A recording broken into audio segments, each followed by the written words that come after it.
क्या बिहार पुलिस सांसद पप्पू यादव की हत्या कर देती? पप्पू यादव चिल्ला रहे थे, हमें मत ले जाओ, रात को हमारी गिरफ्तारी मत करो। अरे देखो, यह खुली पिस्टल लिया है, वर्दी भी नहीं पहना है, यह हमारी हत्या कर देगा। इसका नाम है इंस्पेक्टर दीपक, हमें गोली मार देगा।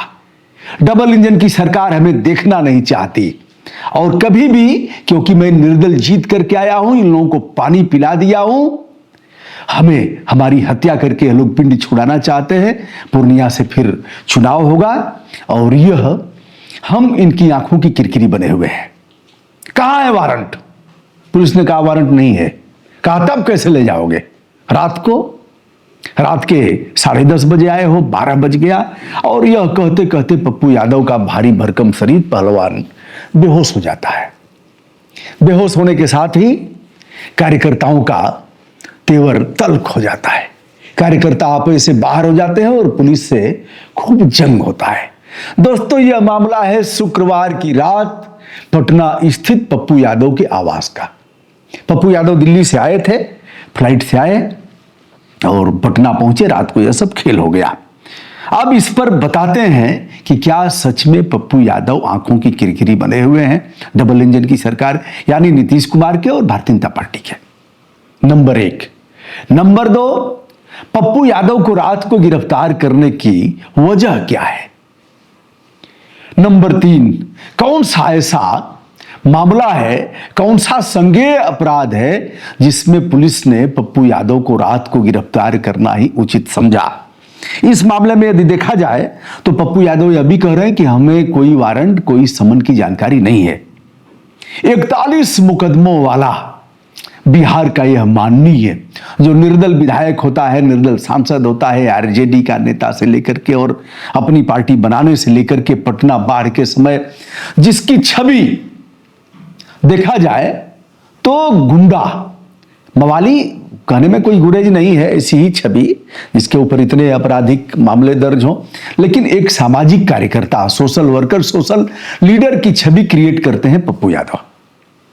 अब यह जो मामला है, इसमें देखा जाए तो एएसपी, अपर पुलिस अधीक्षक के नेतृत्व में जो टीम बनी थी, एएसपी यानी अशोक स्तंभ, एक अशोक स्तंभ लगाएगा और डीएसपी 5-5, 6-6 की संख्या में डीएसपी यानी सफेद धातु के 3 स्टार लगाएंगे जो डिप्टी एसपी कहे जाते हैं। उसके बाद कई इंस्पेक्टर थे। दीपक, जिसका नाम पप्पू यादव ले रहे हैं, वह वर्दी में नहीं थे, जबकि ऐसी गिरफ्तारियां वर्दी में ही की जानी चाहिए और वारंट हमें दिखाना पड़ेगा कि कोर्ट का वारंट कहां है, तभी पुलिस गिरफ्तार करेगी।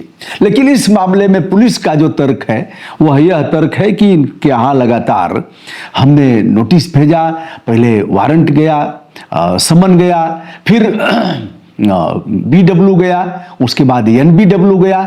कोर्ट ने आदेश किया, एमपी एमएलए कोर्ट ने, कि गिरफ्तार करके पेश करो। अब सवाल यह है कि पप्पू यादव ऐसे तो है नहीं कि कहीं छुप जाएंगे। 1.5 कुंटल के बोरा से 1.5 कुंटल का अगर देखा जाए तो वजन है। पप्पू यादव तो कहीं भी मिल जाएंगे। पुलिस रात को जाने का क्या मतलब था? क्या सच में पप्पू यादव जो कह रहे हैं उनकी बात में दम है कि पुलिस कहीं भी?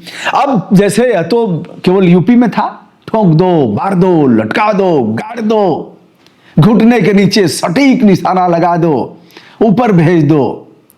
अभी बाबा का नया नया बयान आया है कि अगर पुलिस मारेगी नहीं तो क्या मराएगी क्या? कुछ इन्हीं संदर्भों में था कि अगर नहीं मारेगी तो मार खाएगी, तो पुलिस ठोकेगी। अरे पुलिस तो आपको भी करेगी और फिर फपक पपक करके रोएंगे। दूसरे की सरकार होगी, वह पुट्ठा ठोकेगा, चढ़ जा बेटा सूली पर भला करेंगे राम, तो यही पुलिस आप पर भी चढ़ जाएगी, घसीट करके आपको भी ले जाएगी। आपका दिमाग इस समय ठीक नहीं होगा। प्रभुता पाहि काहि मद नाही। आपको लग रहा होगा कि जो कह रहे हैं वो सब सही सही कह रहे हैं। तो कल यह आपके साथ हुआ भी है महाराज, ऐसा तो नहीं है कि नहीं हुआ है। हुआ तभी आप फपक फपक करके रोए थे सदन में, फिर आपके साथ होगा। या भूल जाइए, जिसकी सत्ता उसके साथ ही पुलिस रहेगी। आप ठोकेंगे, तमाम लोग जेल में हैं और बारी बारी सबका जेल में जाना फर्जी, इनकाउंटर करेंगे तो जेल में जाएंगे। अब वही बिहार में भी, अरे वही क्या नाम है वो मुरेठा बांधने वाला मंत्री, डिप्टी सीएम आप जान गए होंगे, अरे वो दाढ़ी वाड़ी है, और अरे बहुत मुकदमे हैं।